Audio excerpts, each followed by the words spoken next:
He's taught millions worldwide how to become rich. Now, best-selling author and financial expert Robert Kiyosaki reveals the financial secrets of the rich with you. See how Robert's simple formula for personal wealth can transform your life and put you on the path to true financial freedom. 60 Minutes to Getting Rich begins right now.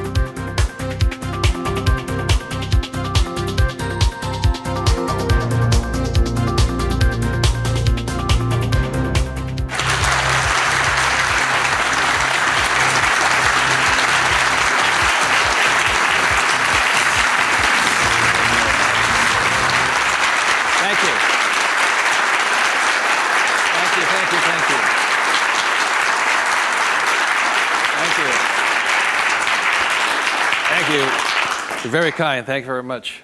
First of all, thank you for coming here this morning. And some of you came from some great distances. I remember every time I do a talk, I'm always worried that people won't show up. And so my ego couldn't handle the blow. So thank you for showing up, and I'll do my best to be of some value or entertainment today. First of all, how many people have had the chance to read Rich Dad, Poor Dad? Good. Okay, thank you. For those who haven't had a chance to read the book, I'll give you a quick background on the story. Rich Dad, Poor Dad is a true story, and it's based upon my two dads. My real dad was the head of education for the state of Hawaii, a very smart man. He was the boss and things like that when I was in school. And my rich dad was my best friend's father. And my best friend's father was a man who didn't finish school. He dropped out of school at age 13. But ultimately became one of the richest men in the state of Hawaii. Self-made, did it on his own, and stuff like that. So Rich Dad, Poor Dad is a true story of what two fathers tell their two sons, my best friend and I, about the subject of money. And as the the positioning statement of the book says, what the rich teach their kids about money, that the poor and middle class do not. And as we all know, for the most part, we learn very little to nothing about the subject of money in school. And so what we learn about money oftentimes is handed down from parent to child. And those are the ideas that we have relative to the subject of money. So my rich dad was a man who, he was my best friend's father, like I said, when you look at the white sand beaches of Waikiki and the hula girls and the palm trees, my rich dad was the guy that owned the land underneath the hotels. And my poor dad, I call him my poor dad, although he was a high-paid government official, and I do mean high-paid. He made a lot of money. In fact, he made much more money as far as a salary and paycheck goes than my rich dad. And so the story is really what my rich dad taught me as compared to my poor dad. And so what we're going to be going over today are some additional ideas and thoughts and information that may assist you in getting wealthier, easier, quicker. How many people would like to get wealthier, easier, and quicker? Good, thank you. So in contrasting them, most of us have heard, like my poor dad, very middle class man, smart man, but he had middle class ideas when it came to money and values. And he always said, son, our house is an asset, and it's our largest investment. And my rich dad would say, here I'm 9 years old, I go, okay, I got it, Dad, I got it, right? And then I would go over to my rich dad's house and I would say, my dad just said our house is an asset and our largest investment. And my rich dad would say, well, that's why your old man's not rich, is because your house is not an asset, and if it's your largest investment, you're in really big trouble. And that's when the contrast that started to hit me. And then my poor dad always said, do you think money grows on trees? And his favorite words were, I'd say, Dad, let's buy this. He goes, I can't afford it.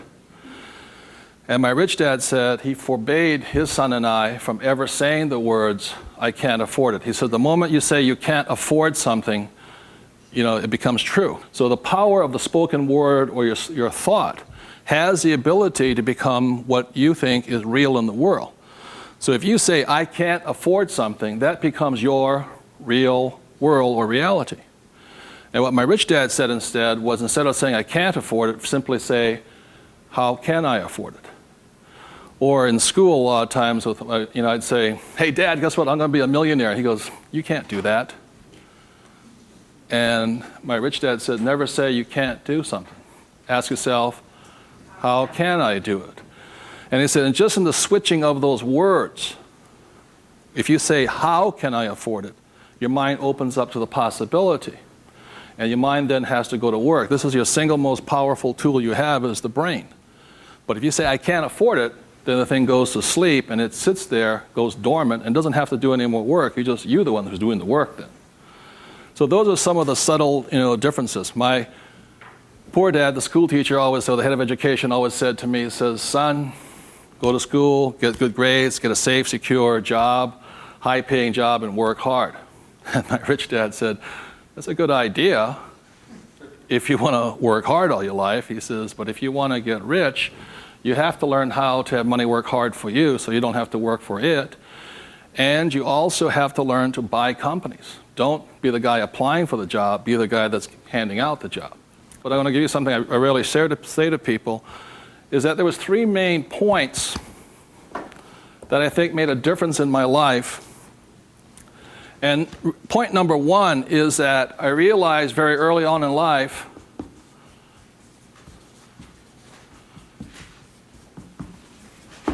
money is a what?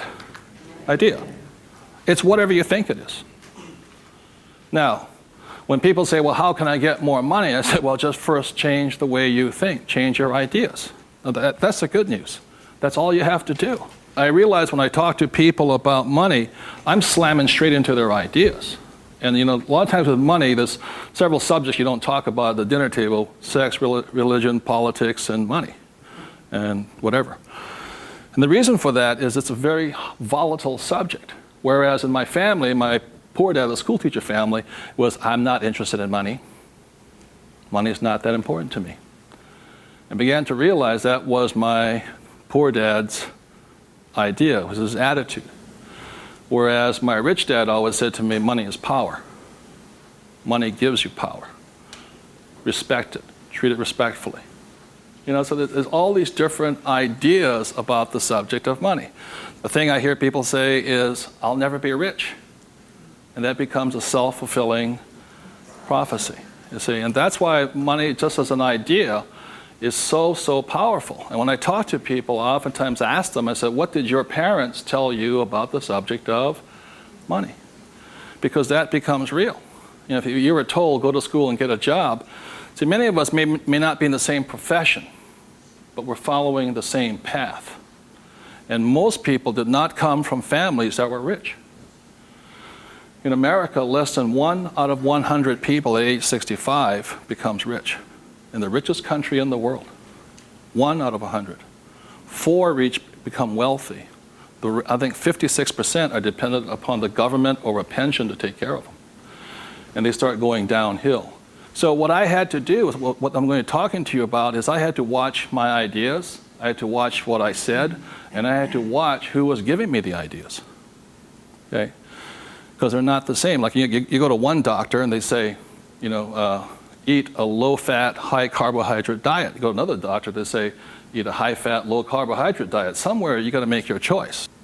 Number 2, the thing that I learned by having 2 dads with their contrasting points of view, I realized this really early on.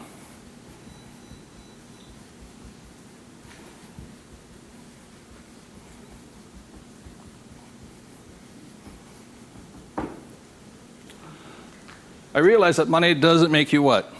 Rich. Because my poor dad made more money than my rich dad. So I think one of the biggest mistakes we've been going into is a lot of times people actually think if I win the lottery, then I'll be rich. Or if I go to Vegas or gamble or my luck changes, then I'll be rich. It has nothing to do with it. Money is a very powerful tool, as my rich dad used to say. If you use it well, it'll make you richer. If you abuse it, it'll make you poor. So one of the big things that my poor dad made the mistake of saying, he always thought that if he got a pay raise, that would solve his money problems. And the trouble is, every time he got a pay raise, he got bigger problems. So it made him poorer and poorer the more money he made. Does that make sense, you guys? That was a very big problem with him. And then the third thing I realized by having 2 dads and having 2 contrasting points of view was that there's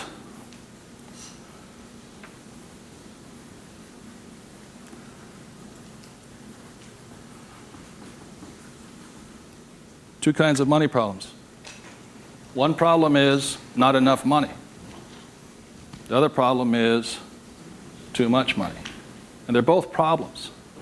And the thing that I say to people is this, that, like I think most people think they're real special. I'm the only one with money problems. Well, the reality is everybody has money problems. Everybody. Every single person.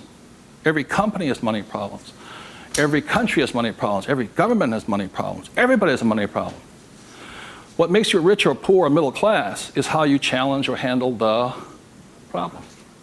And what most people do, since, so most of us came from families where the problem was too much or too little. Too little. And that becomes our idea. We think money is scarce, hard to get, work hard for it. Very popular idiom going around today suggesting that the way you get rich is cut up your credit cards. Oh, man. Live below your means. Those are poor people's mentalities. Save, go long term, buy mutual funds. And it's not a rich person's way of thinking.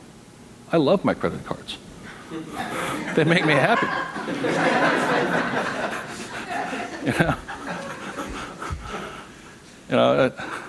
I drive, he says, drive a cheap car. I don't look good in a cheap car. I don't feel good. Now, the point I'm making here, again, there's poor, middle class, and rich. And very early on in my life, I really realized that being poor and struggling did not look good on my face. I did not like it.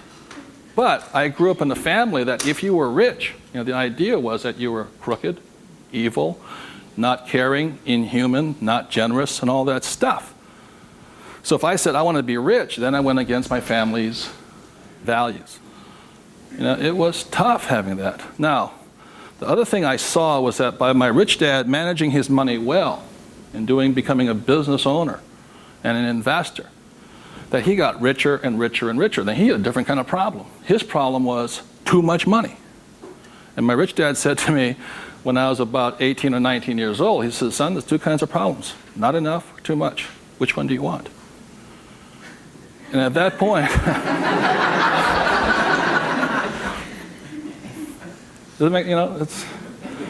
and so I made an obvious choice. I said, I like the one with too much. I want to have that problem.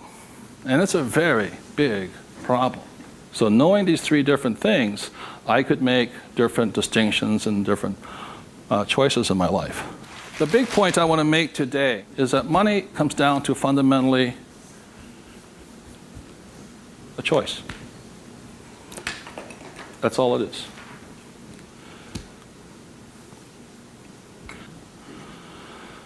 And so, as a young boy having two dads starting at age 9, I had to make a choice of which dad I was going to listen to. And it was a tough decision. Really, really, really hard because I loved both men. Both men were big men. If there was a role model that they filled, they were tall, and they acted like John Wayne or Robert Mitchum, not Pee Wee Herman. They were big, strong, powerful, good, honest, hardworking men. I loved them both. But their ideas were almost polarized, completely opposite. And that's why in Rich Dad, Poor Dad, in the book, I write that Robert Frost's poem, I think The Road Less Taken or The Road Less Traveled, I had to make a choice of which one I was going to listen to. Which one was I going to follow down the path? And I made that choice. And it was a hard decision because I had to go against my whole family's culture, beliefs, and they're all school teachers. When I came back from Vietnam, they said, 'cause I got my bachelor's degree. I got that Bachelor of Science. They said, now, son, you are going for your master's, aren't you? I said, I kind of doubt it. He said, but you won't get a good job. You get a better pay raise if you have a higher degree. I said, I'm not going to get a job. And it's hard. You sit at the dinner table and there's no conversation, Well, you going to get your doctorates? I said, well, if I'm not going to get my master's, I don't think I'm going to get my doctorates, Yeah, but you get a better pay raise. They came from the government model that it was not what you did, it was how high, what your degree was that you got paid by. And that's their reality. It's not my reality. So I had to make a choice. And the thing I say to people is that in many ways I'm more like my poor dad. When I retired in 1994, sold my company and all this, I was set for life. I realized that I'd been too much like my rich dad, and that I wanted to run the second half of my life more like my poor dad, but I was going to teach people what my rich dad taught me. That was a decision I made. But the thing is, it's a choice. And my propensity, my natural inclination, my genetic makeup, my mental makeup is more to be poor. I have to fight my natural inclination to go for job security, to play it safe, save money, invest for the long term, all that other rot my father believed in. The point I'm making here is this: every morning I get up, I still make the same choice. Every morning I get up, I make the choice. Do I make the choice to be poor, middle class, or rich? And we all have that choice. We have to, as individuals, make that choice. By the end of my talk today, you'll find out how easy it is to become exceedingly wealthy. But it's just a choice. Okay? So my intention is to maybe shake some of your core values. Think about the way you think, change the way you think. You may want to make some new choices and things like this. That's my purpose. So what I'd like to ask you to do is you find a partner. I'll give you about 30 seconds, and you can just talk it over. You talk about what your parents taught you, what choices you had, but more importantly, talk about this subject here. It's just an idea. What were some of the ideas you got from your family? The idea that you think you work harder and make more money, will that make you rich? I don't think so. And there's only two kinds of money problems. Which one do you want? If you're sitting by yourself, break out a notebook and just write down some of your thoughts. Because really, it's just your ideas that cause you to be rich, poor, middle class. So we take about 30 seconds and discuss with the person next to you some of these ideas. Thank you.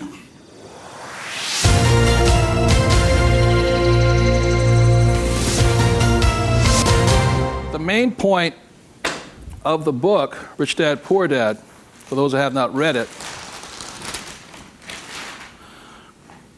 so this is book number 1. The main message and the point is the importance of financial literacy. Can you read a financial statement? So, again, comparing my rich dad and my poor dad, the school teacher, was very word literate. He read a novel a week. He read constantly. And he used to say to me, readers are leaders and leaders are readers. I said, good. And I go see my rich dad, who didn't read that much. He says, but the difference between your father and I is I can read numbers. So Rich Dad, Poor Dad is very simply about the numbers. And this is an income, expense, assets, and liability. And that's the basis of financial literacy, a financial statement. Now, the problem, and so what it is about the difference between assets and liabilities, things like this, and this is really what the book was about. The thing about asset, my father would say our house is an asset, and my rich dad would say it's not, because very simply assets, according to my rich dad, asset will put money in your pocket whether you work or not. And a liability will take money from your pocket whether you work or not. That was very simply it. The important things about a financial statement is that it allows you to see the truth instead of being stymied by other people. My bankers never asked me for my report card yet,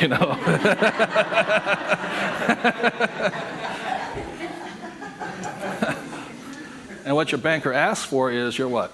Financials.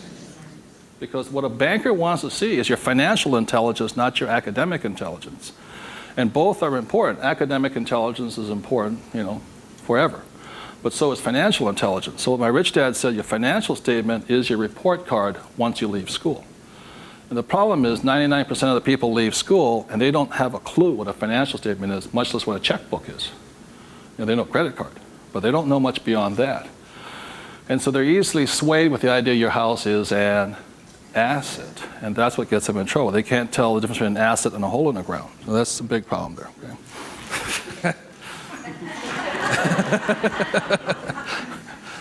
And then book number 2, which is this one here,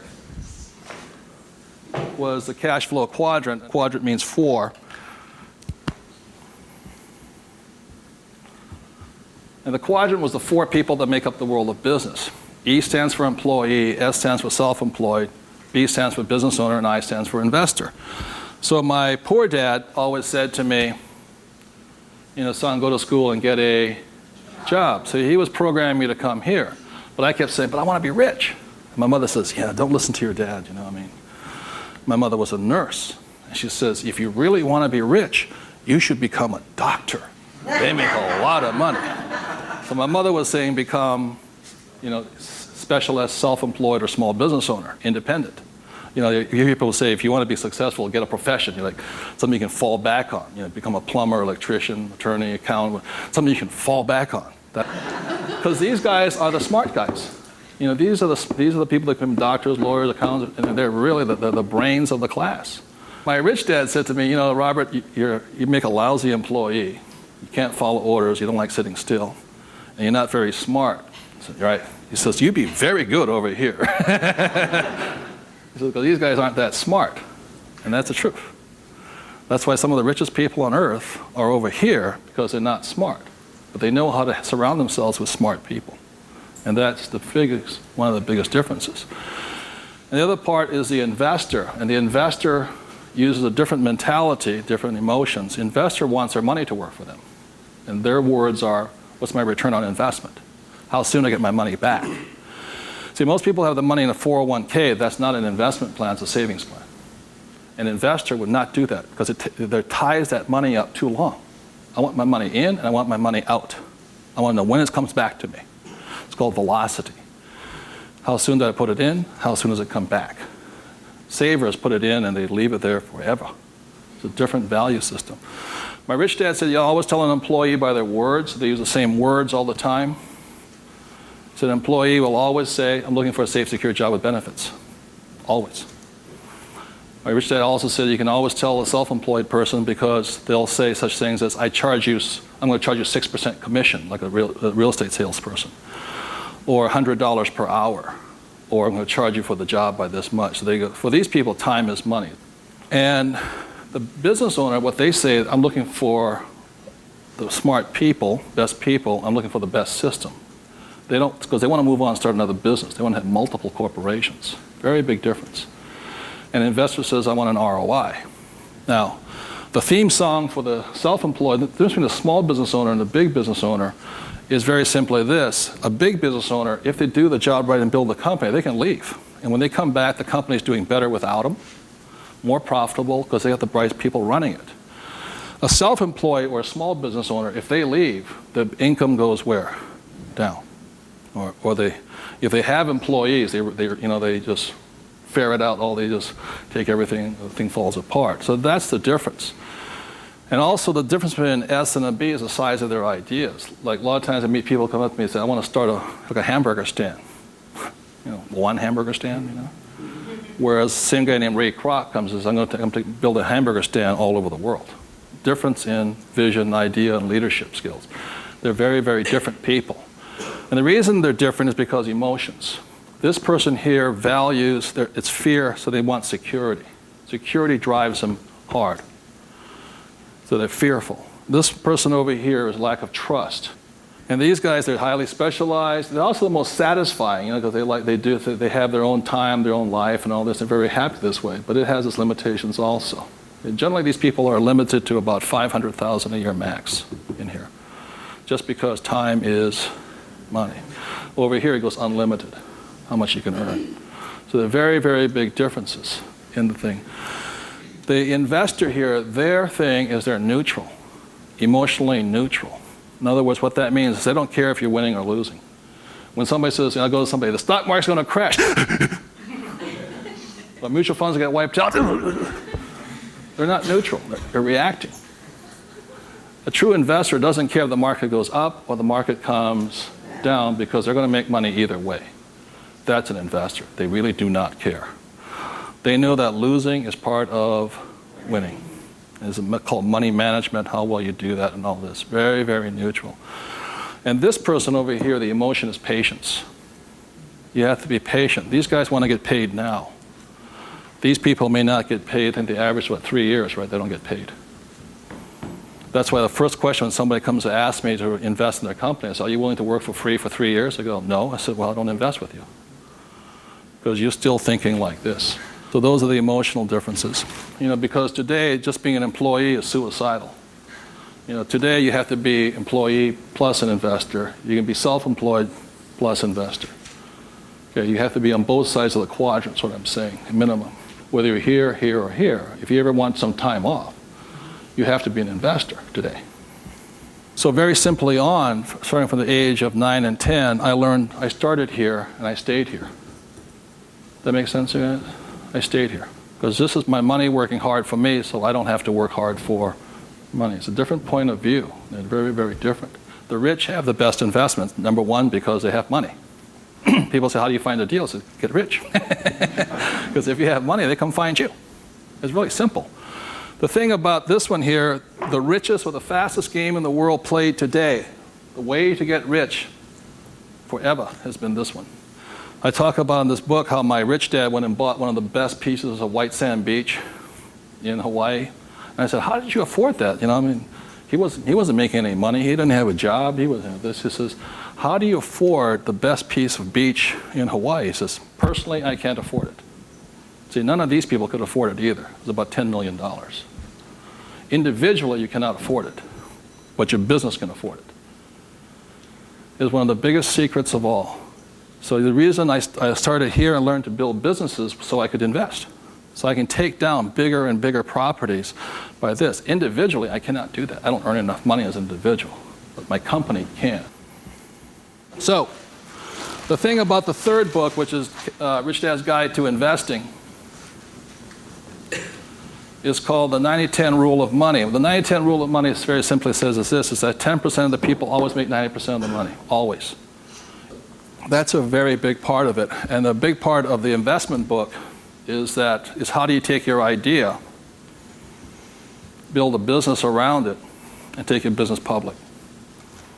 So the reality, as I know, is every single one of you sitting out there in the audience, you have an idea that can make you exceptionally wealthy beyond your wildest dreams. Every one of you is creative enough to have an idea. The trouble is, when you went to school, they didn't train you to be a business owner. They trained you to be an employee, working for the rich. What the rich have the ability to do is take their ideas and create massive businesses out of them. So you have your business, which does your investing for you. And the tax laws are written in your favor, investing through a business. That's how the rich get rich, because they pay less in taxes, very simply because they invest through the B and I quadrants. Investing from here, the laws are written against you here. In America, 1943 was the Current Tax Payment Act, which made anybody who was an employee could not pay themselves first. Government gets paid first. If you get a pay raise, government gets a pay raise. Forever. Forever. You make $1 million, you still pay more in taxes, incrementally. 1986, they passed the Tax Reform Act of '86. All doctors, accountants, attorneys, and the laws were changed against them. But they never changed the laws for the rich, because this is how the rich have gotten rich, by owning corporations and businesses. And that's been in effect since 1215, which is the signing of the Magna Carta. So ever since the thing is, you have to know, you want to get rich, you have to play by the rules of the rich, because the rich make the rules. And for the last thing I'll say about taxes is this. If you're an employee, the tax laws is that your financial looks like this. If you're a business owner, your financial looks like this.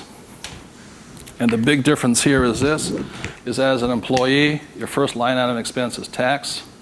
If you're a business owner, it's the last. That is the biggest loophole ever. And that's why the rich get richer. They can take their money that comes in here and goes in here, and these guys, the money comes in and goes there. Very big difference. Okay. So would you take 30 seconds and discuss whatever you have heard so far? Thank you very much.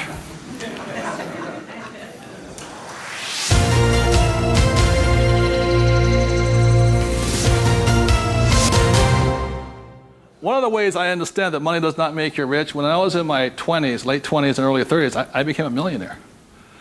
And it went straight to my head. And, you know, when you have money, you think your IQ goes up. And in reality, your IQ goes down, you know. And it was fast cars and even faster women. And I was a millionaire. I was a bon vivant around Waikiki. Now, I don't regret a thing. It was a lot of fun. But the more money I made, the more stupid I became. Anybody ever had that problem? So that's how I learned. I made a lot of money, and it made me instantaneously poor because I still had poor habits here. You see this right here? This is financial literacy or financial intelligence. If you cannot read a financial statement, you cannot tell what's happening. You cannot read. And what you don't see here is how the rich make more and more money because of this one little loophole here. You know, that's my account. You know, over here you hit 335,000 in income, and your tax rate keeps going up. Over here you hit 335 in income, your income rate, tax rate goes down.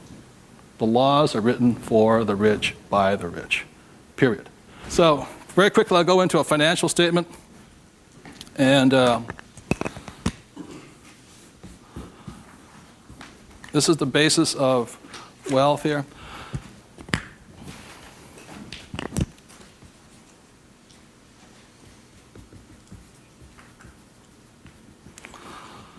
So what happens to most people is they say their house is an asset and all this. My rich dad said, your house is not, whether a house is an asset or not, has nothing to do with this thing here. It has to do with the most single important word in business, and that word is called, what's the word? Cash flow. It's cash flow determines it. So, very simply, when I was 9 years old, my rich dad said an asset is something that flows money into your pocket, and a liability is something that takes money from your pocket. Just because your banker or your accountant says your house is an asset doesn't mean it's an asset. So when I read a financial, I see something listed here, and then I see whether it lodges up here. Now, if it doesn't lodge up here, then it must be going this way. It's going out the expense with no income. Does that make sense, you guys here? That's a very simple way of looking at it. Now, taking it one step further, this is where the confusion sets in, is very simply because if you buy a house for, let's say, $100,000, and you get an $80,000 mortgage on it, you put $20,000 down, the problem is your house is listed both asset as well as liability, and that's where the confusion starts. It's listed in both sides, and that's the problem. So the thing here is this, and by the way, the word mortgage comes from the French word mortir, which means death. You know, so that means you're engaged until you're dead with the house, and it's staggering. So let's say you buy this little green house here.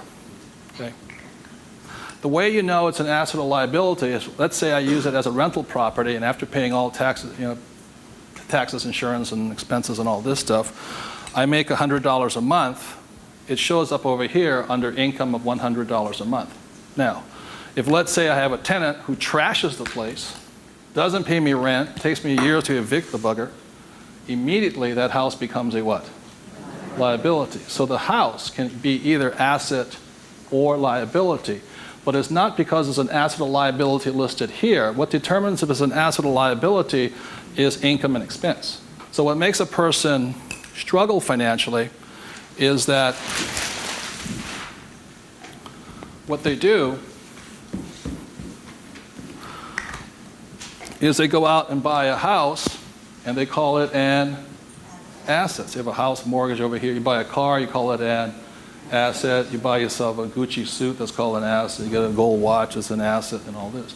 But they're really what? Liabilities. And so what happens is, I can tell if a person's rich or poor or middle class very simply by reading the financial. I can look at the financial and see this. If money's coming in and money's going out, this is the cash flow pattern of a poor person. It's not how much money you make. It's how you spend your money. I know a doctor here in Arizona, he makes over $500,000 a year, but he spends $525,000 a year. It comes in and it goes what? Out. He thinks like a poor person. Okay.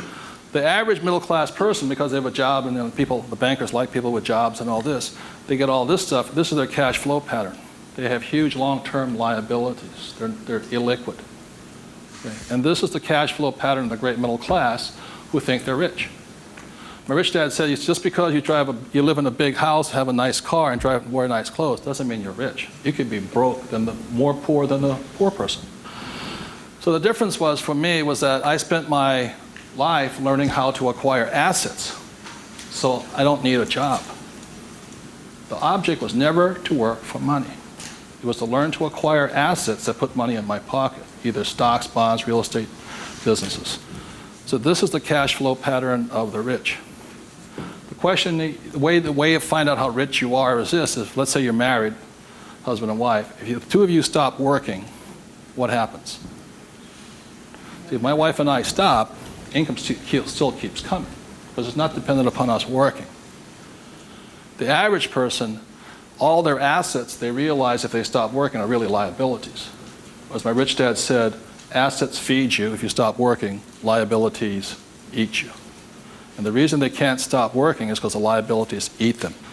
So the definition of wealth is how long can you survive without working? And it's measured in days or years in time. So when I retired in '94, my wealth was infinite. In other words, I always had more than enough money coming in that was greater than my expenses. And that's a way of thinking. Would you please take 30 seconds to discuss that thing on cash flow? It's cash flow that determines if you're rich or poor, okay? Thank you.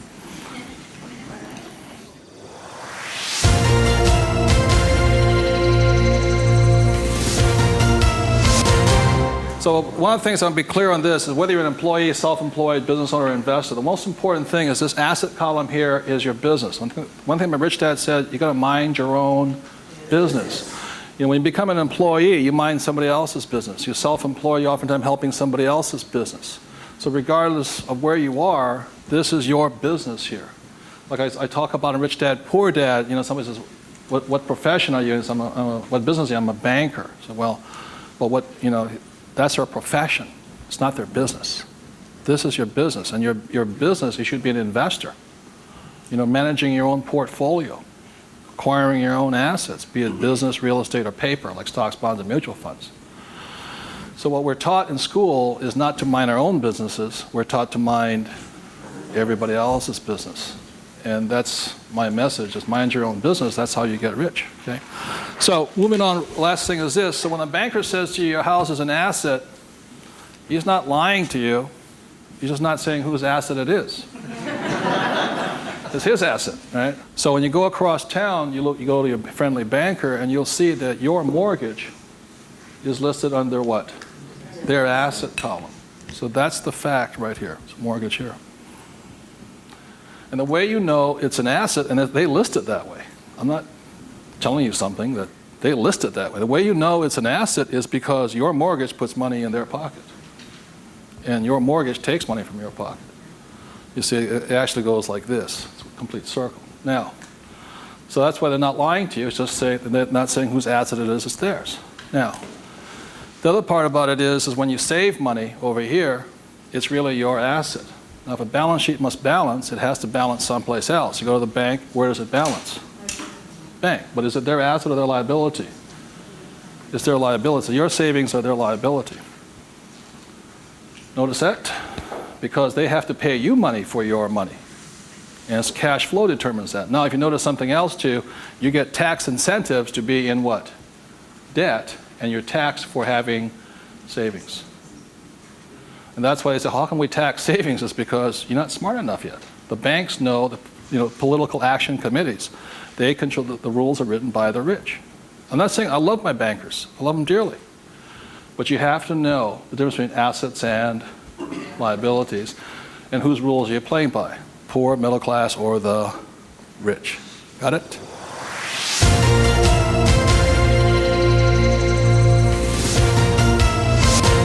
I'm going to talk about a subject that's getting nearer and dearer to many of my peers' hearts lately. And the subject is retirement, or the lack of the ability to retire. So I said the way I retired early has to do with the issue of this.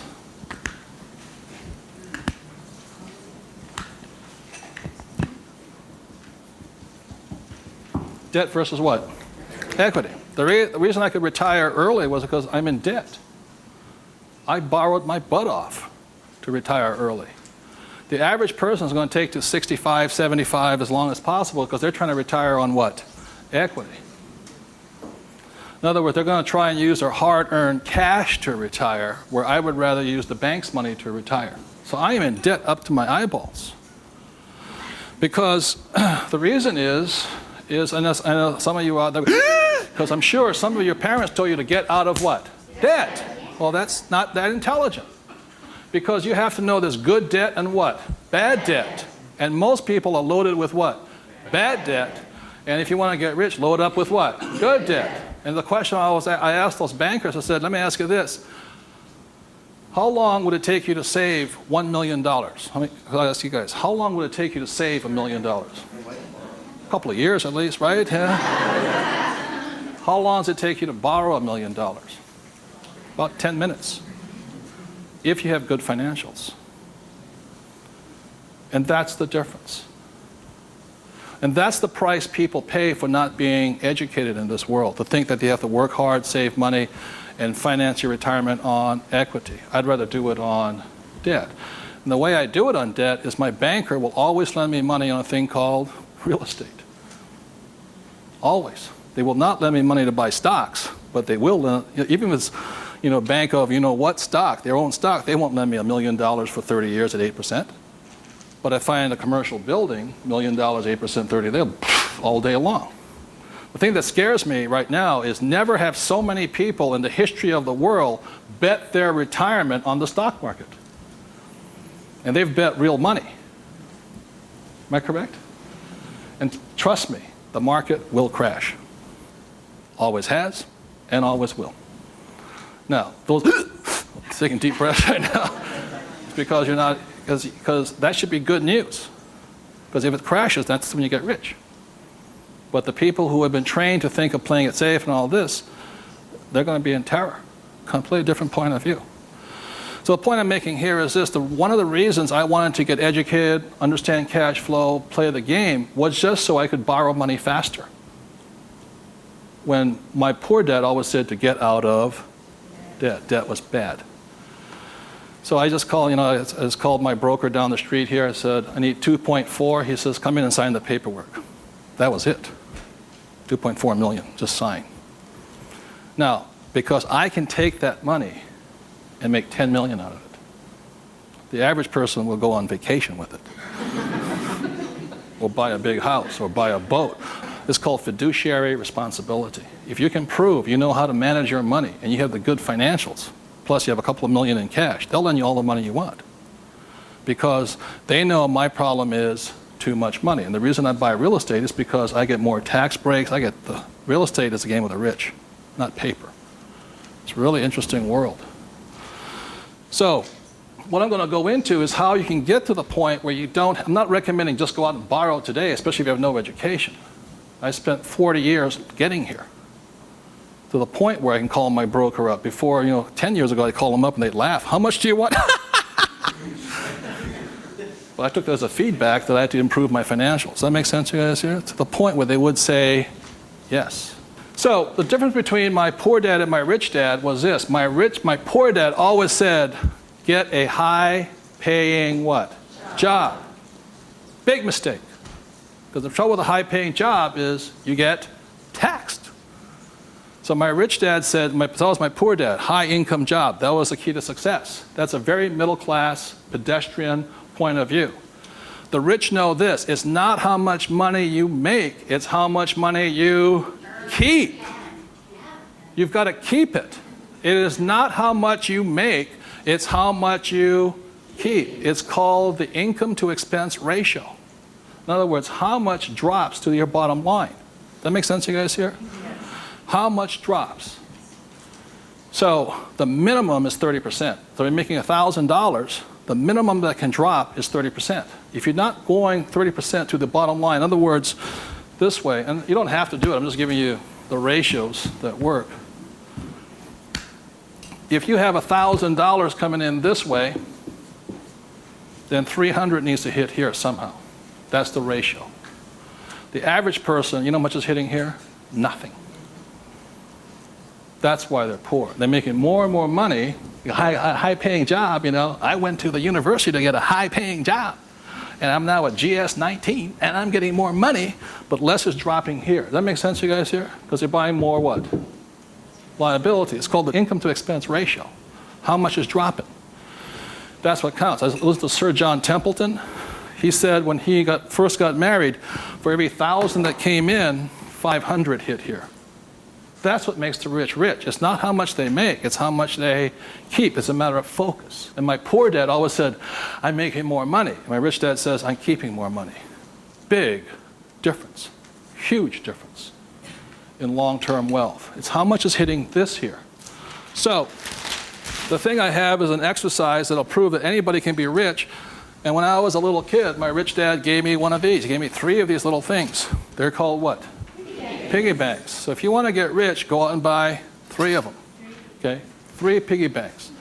That's all it takes to train yourself to think to be rich. Now, for every piggy bank, so you have 1 piggy bank, 2 piggy banks, 3 piggy banks. 1 is for saving, 1's for investing, and 1 is for tithing or charity. Very important to give. The decision you make today, I'm talking about choices. You can say, well, that's too simple, But the choice you make is for the rest of my life, or for the next 90 days, whatever you can handle, how much am I going to put in each bank every day? Not once a week, every single day. Because what you're training is your brain to think like and act like and be like a rich person. You're dropping it to the bottom line. So, let's say the most you can handle today, given your horrific financial brilliance, is $1. Good. Now, I don't care the dollar amount, but I do care that you do it. It's just like going to the gym and saying, today I look like a sumo wrestler, but tonight I'll look like Arnold Schwarzenegger. It's not possible, It's not going to happen. So how many people right now could say for the rest of your life, with 3 piggy banks, you'll put $1 a day away per bank? Good, right? And everybody can do it. But the problem is, most people won't. And that's the difference. But once it hits your piggy bank, it's yours for the rest of your life. You pass it on for generations. That's what the rich do. The middle class finds some cheap and tacky excuse to break the bank. Am I correct? I gotta spend this money. That was my poor dad. Well, if I make more money, I'll get a pay raise next year. The government, be the GS-19. But they kept breaking the bank. Now, it has nothing to do with the dollar amount. It has to do with the habit, the way of thinking, that this is more important to me than eating. It's more important than my kids' clothes. More important than everything else is this. This is first. So start with $1. Everybody can do that. All it is 0 to go to 10. Now, at this point, people say, well, that's not that tough. Try $10 a day. Then you see some heartbeats. At that point, you're now at the boundary of what's possible for you. It's only a 0 added on to it. And you want to spend it. Now, if this becomes easy at $10, then just up it to, and you'll find your heart rate going up. So when people say, well, this is a simple exercise, I'm beyond it, then try going to, it is not the dollar amount. It's not the things, it's the habit. And you're a stud.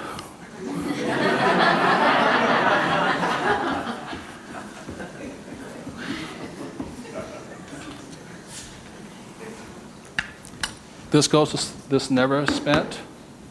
This is what your mad money is. You buy your properties and stocks and bonds, mutual funds with. You can afford to lose this if necessary, but you never lose this one. And you tithe your church or charity of your choice. Now, I give to the charity that I would like to support, but I don't have the time to support. So you put your money where your body would be. Does that make sense to you guys here? My rich dad gave it to his church. My poor dad gave nothing. He says, when I have the money, then I'll give it. That's why he was poor. The next point here is that my rich dad always believed in job security. My poor dad, job security. And my rich dad believed in financial security. So the way you get financial security is, again, via these three things. This is the basis of it. Savings, investing, tithing. So the way you get financial security is start with this, and then I start investing with this. Does that make sense? My investing account, this is when I have my fun. I play with that money. So the deal here is this, whether you're buying a business, real estate, or paper, the ratio is this. You can ask my wife the question. For every, somebody says, well, I don't have any money. How do I get some money? I said, start with that, the 3 piggy banks. Or how do you find a nothing down deal? The reason they want a nothing down deal is because they got nothing to put down, right? And that's the most risky thing you should do. You can only take a nothing down deal when you have a lot of money to put down, because it's too risky. I can take a nothing down deal because I got the money to cover it in case it goes bad on me. But the point here is this, how I got my experience, how I can find a deal is this. You can ask my wife this. For every one property I buy, how many properties or businesses or stocks do I analyze? 100. That's the ratio. Before I buy one piece of property, I will analyze a minimum of 100 properties. If I don't buy one property in that 100, I start all over again. It's 100 to 1 is the ratio. That's how I find a deal. Not only that, is when I had no money, what was I doing? Still analyzing a deal. It's 100 to 1 before you can find one deal. And people come, I went with a ride with a realtor and we found one property and we bought it. I said, how many did you look at? Just that one. That's an idiot, not an investor. They have no clue. The way you want to find out the market trends, the ups and downs, the ins and outs, is you got to analyze 100 deals. Out of that 100 deals, you put in offers on 10. Because 90 are bad. But in the practice of analyzing the deal, you get smarter. I learn more. I learn something from each deal I look at. Of the 10 I invest in, or I put offers in, I might get 3 accepted. Now, this comes from my friend Dolph DeRoos, who's a real estate genius. He says, if this number is like 6, what does that mean? You're offering too much money. That means you're not being tight enough. You got to screw it down a little bit more. It gets down to nobody accepting you're too tight. So you want to keep it in this ratio. Of that, you'll buy one property. When people say, how did I get my education? I got my education evaluating deals. I estimate to this day right now, I've looked at over 50,000 deals. That's how I got smart. Instead of going to work, I look at deals. If I'm buying a business, the ratio is the same. 100, 10, 3, 1. If I'm buying a stock in a company, I've got 100 companies, same ratio. Everybody can do that. Does it cost them any money? No, not at all. It's free. When I go on vacation with my wife, Kim, she knows where I'm going to wind up. It's a real estate office or a brokerage office because it's a habit. So this is what gave me financial security, and what my poor dad focused on was what? Job security. He had no assets when he lost his job. Okay? 30 seconds, please discuss that ratio. 50,000 properties I've looked at now.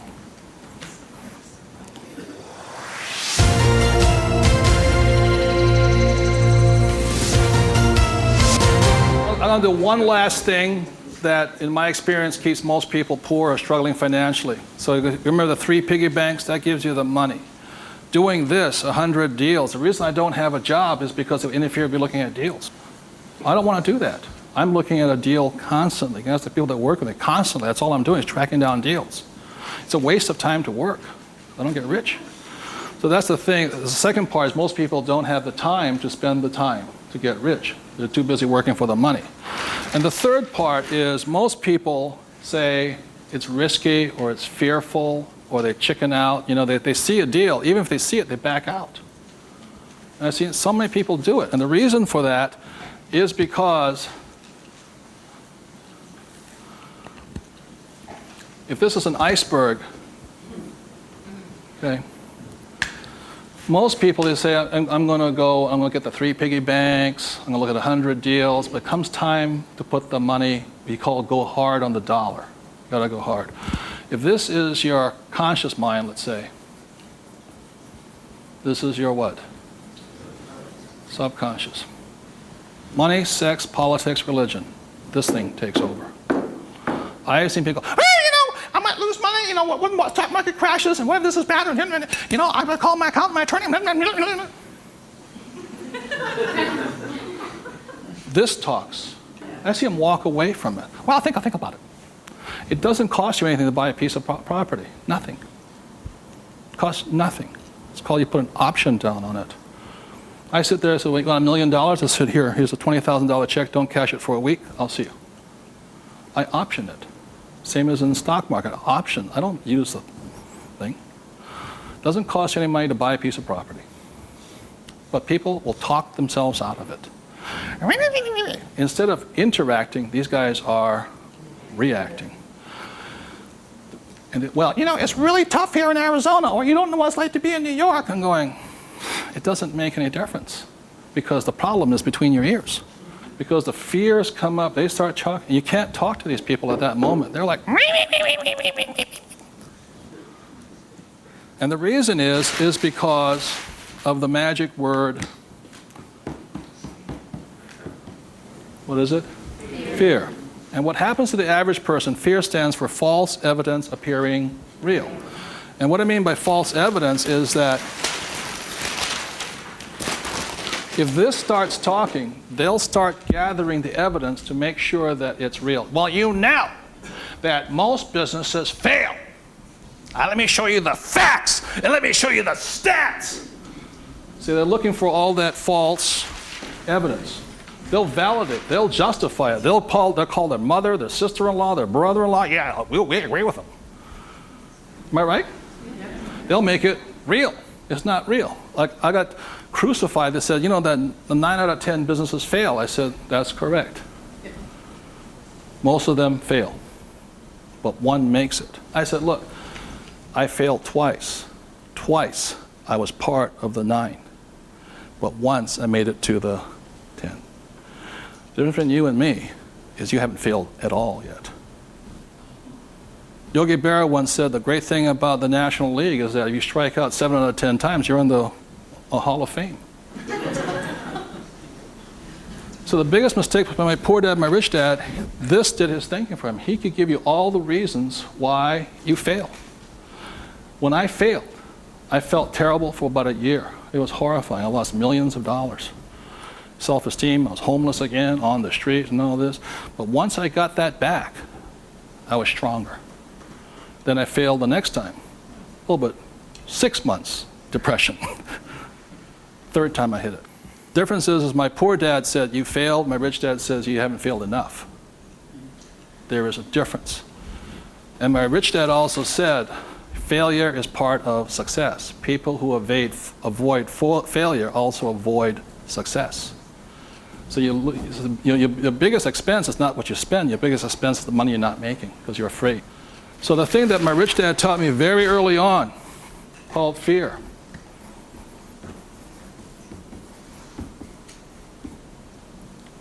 Fail early and fail responsibly. Look, if you know you're going to fail, do it now. Don't wait. Because each time you make a mistake, you get smarter if you do it responsibly. So the thing that I do is when I fail, I go, like I said to my investors a couple of 4 years ago, I said, I need to raise $3 million. The chances are we're going to fail. And if you can't handle the $50,000 shot, don't put your money in here. There's a good chance I'm going to fail on this one. So people left the room, and I got more money because I was forthright with them. I said, if I lose it, I'll tell you I lost it, and I'll tell you the next deal. But failure is part of the process. So the thing that I say to people is fail early, correct, but fail small. The first deal my wife and I did when we got back into real estate was a $45,000 deal, $6,000 down. If we failed, we would have got smarter than somebody who didn't fail at all. But we didn't. So we pushed the boundary, going bigger and bigger, hoping to fail. While everybody's avoiding failure, I'm hoping to fail because I'm going to get smarter. I open my mind up, I ask people for their advice, I synthesize the data, make my own decision. But I live and die. If I make a mistake, I own this. I apologize, I blew it. I made a mistake. This is what I learned. Continue on. So I want to thank you all for being here. The thing I want to leave you most with is that every morning, as a 9-year-old boy, who was going to listen to? It was a choice, rich dad or poor dad. Every morning I get up and I still make that choice. Who am I going to listen to? And I hope you make your choices for yourself. Thank you very much.